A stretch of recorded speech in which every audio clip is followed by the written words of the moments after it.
So let's look at a 7-step process to step into a space that gives us freedom from what we may be facing in our lives. Okay? The one thing we need to do is face up to the fact, and I think we all can acknowledge the pain in our lives. But one of the things we all tend to do is we find comfort and security with pain and hardship. So how the heck must we then break free of comfort and security? We accept the status quo that this is the way it is, not recognizing by saying that we become part of the status quo. We let things be in the negative, and lo and behold, our lives become negative. We see no way out, and therefore we just acknowledge this as the norm, the average, the ordinary. And we live our lives in the shadow of who we are, accepting the pain. And then we may resort to other tactics of numbing pain, be it substances, be it a lifestyle which is beyond acceptance. And that's what we do. But what we need to recognize is the pain and see it for what it is, acknowledge it, accept it. That's step number 1. Number 2 then is to recognize what we've done is made this part of the comfort zone. As much as you may be happy in the comfort zone or unhappy in the comfort zone, the worst place to be is that comfort zone. In fact, maybe sometimes when you're so-called happy in that comfort zone, it's far worse because then you see no reason to break free. What we do, how we determine the comfort zone, is we look at people around us. And what we all do is average ourselves out. And we decide, everyone's living according to this average, therefore I'm comfortable and this is the way it should be. If everyone today has to face the fact that the price of fuel is going up, it kind of makes us comfortable. We may all complain about it. We don't recognize, wait a minute, this may be painful. We just accept the status quo. If during a blackout, if there's no electricity, we go outside our houses and we see that everyone else's houses are in the dark, we kind of feel okay about ourselves because we're all comfortable that everyone's uncomfortable. But if you walked out of your house and you saw yours is the only house in darkness and everyone else's house lights are on, how would that make you feel? Completely uncomfortable because you have dropped below the average. Human beings, we want to fit in, we want to belong to the tribe, we want to be part of everyone else. And it's appropriate that sometimes it keeps us safe. That's the instinct that we've had for generations, where we want to fit in. But at some level, in this day and age, you don't have to worry too much about fitting in because you've got the basics taken care of. At some level, I assume all the people in the room kind of hopefully have food, water, and shelter available. Okay? And the idea is now you could possibly take more risk in life than you probably could previously. And that's something to recognize, but we also endeavoring to play it safe and secure and comfortable. We dare not shift out of the comfort zone and take risks. I'm not saying risk in something ridiculous. Risk in endeavoring to achieve more for yourself and others. One would argue it's going into the space of innovation and creativity to step out of the comfort zone. And the reason we don't want to step out, and that takes us to step 3, there's thousands of reasons, but the most fundamental reason we don't want to step out is fear. What is the fear of? It's fear of the unknown that we may be facing in the future. And very importantly as well, fear of criticism and judgment by our peers, by the society we live in. Because now you're presenting yourself as different and unique, or endeavoring to be unique. And what human nature wants to do is pull you down to the average, the status quo, and therefore we don't want to be upsetting the apple cart.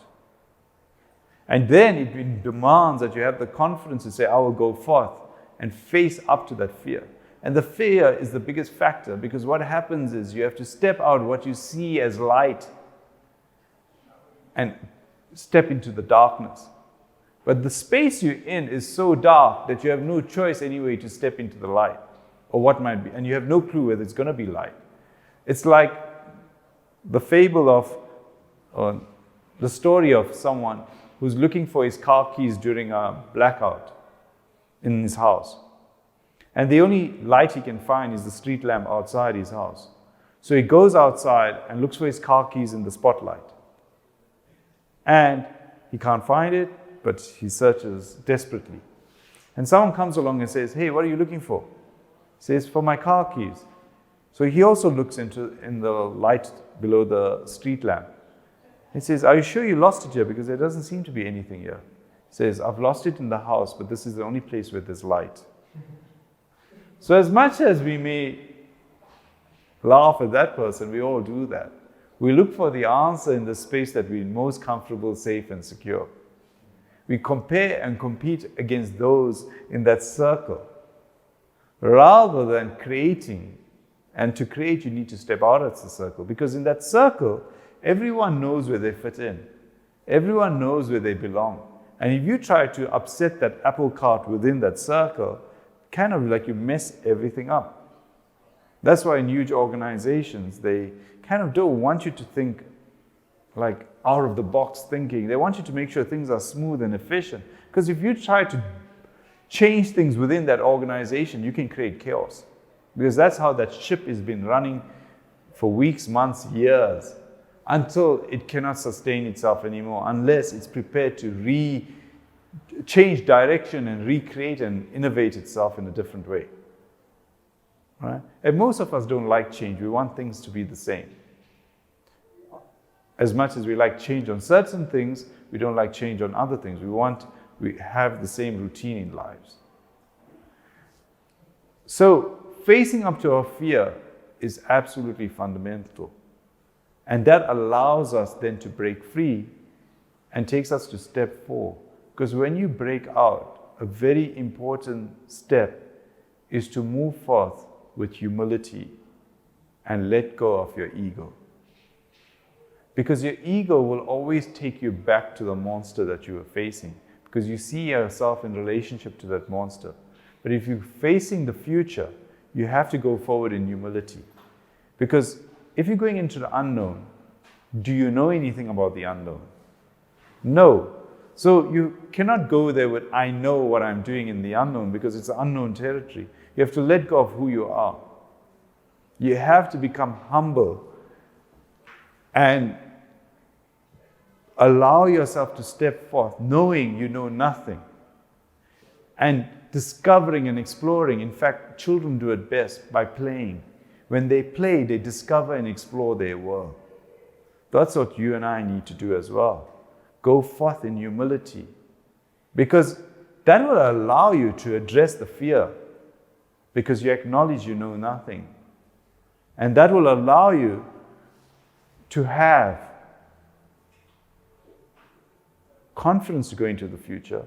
And beyond that, very importantly, because we're going into unknown territory, and the unknown, we cannot rely on our knowledge. There is no information to feed you as to the way forward. And thereby, you have to leave behind your logic and rationality. So what then do you rely on? And it takes us to step number 5, which is faith, hope, and conviction. You got to have faith that where you're going to is powerful, is in line with your purpose, and conviction in the fact that a belief that this is more than the world I come from. Some might even add prayer to that statement: faith, hope, prayer, and conviction. But very important about that, because you and I can chase a belief or conviction which very well may not be true.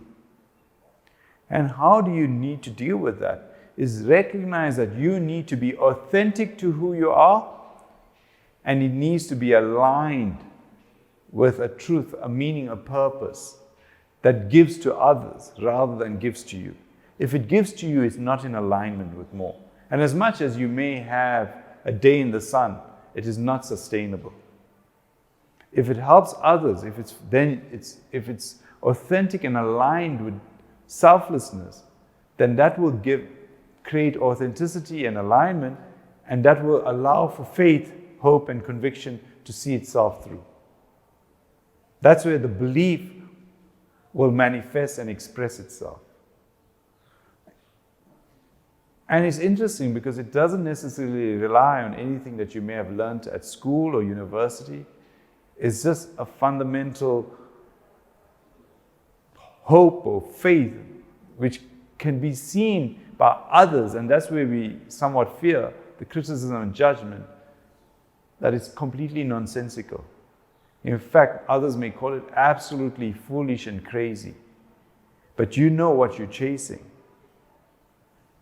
is a delivery of a purpose, a truth, a meaning that will allow and give more for others rather than for yourself. And when you achieve that, it takes us to step 6, is that whatever you're running away from, wherever you're coming from, as I said earlier, you view it with the compassion and kindness that's needed. Because if you view it bitterly, unhappily, angrily, you're still holding on to the past and you never truly break free.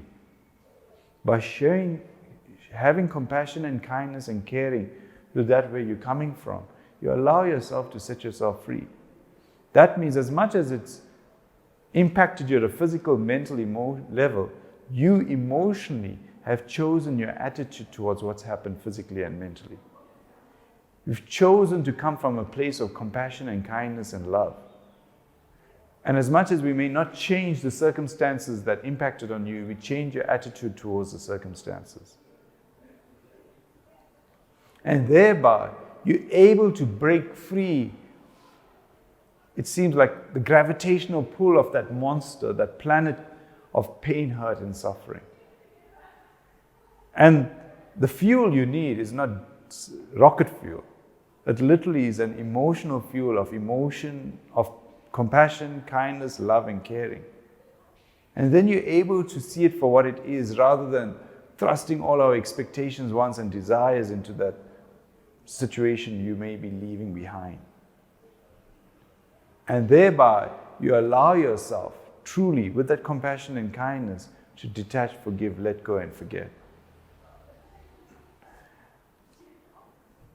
And it doesn't mean then that it's all simple and hunky-dory. As much as you embarked on your journey, you will fall down 1,000 times. But you need to persevere. And that's step 7. You may fall. You need to get up. Persevere. Develop the resilience. And resilience, very importantly, is no matter what happens, you still view the circumstances and the situations around you with compassion and kindness. Because you'll be every day encountering new challenges, new obstacles. But at the same time, you will also encounter on your journey opportunities. Because you're living each day afresh. As much as you may be faced with a mountain, you will be faced with space, infinite landscapes to play on. So then, you do not allow others to determine your confidence, your self-esteem, who you are. The determinant of who you are is yourself. And as much as you know where you come from, the places that you are escaping from, the dangers, the pain, the hurt, the suffering, which goes back years, some would argue generations, you are planning for your future, your purpose, your truth, your meaning. And therein, you are living infinitely from where you come from to where you're going to. You create that legacy of where you're going to. You allow yourself to be completely free. And to be free is that you're the full spectrum of who you are. You completely manifest and express. And thereby, in that space, You completely, one might argue or call it, I see it this way, as like a dance with the universe. Where we've all experienced it, where you may have put a 90% into a task, a project, but it didn't materialize. And on another task, you put 10% and it materializes. And no matter how many success books you read, it doesn't give you an explanation that you've hardly put effort, but you achieved it. And you put in a lot of effort, but it didn't work out. It becomes the dance with something far more than who you are, that determines whether it works out or not. The uncertain that we're faced with, the unsure, the impossible sometimes when it comes to some of the tasks we do. The invisible in terms of what we can't see and therefore we're trying to achieve. And that's where we are truly living. Because then it's not your life is not determined by people, but it's determined by yourself and your relationship with life. And those are the 7 steps that will hopefully allow us to achieve a life of freedom.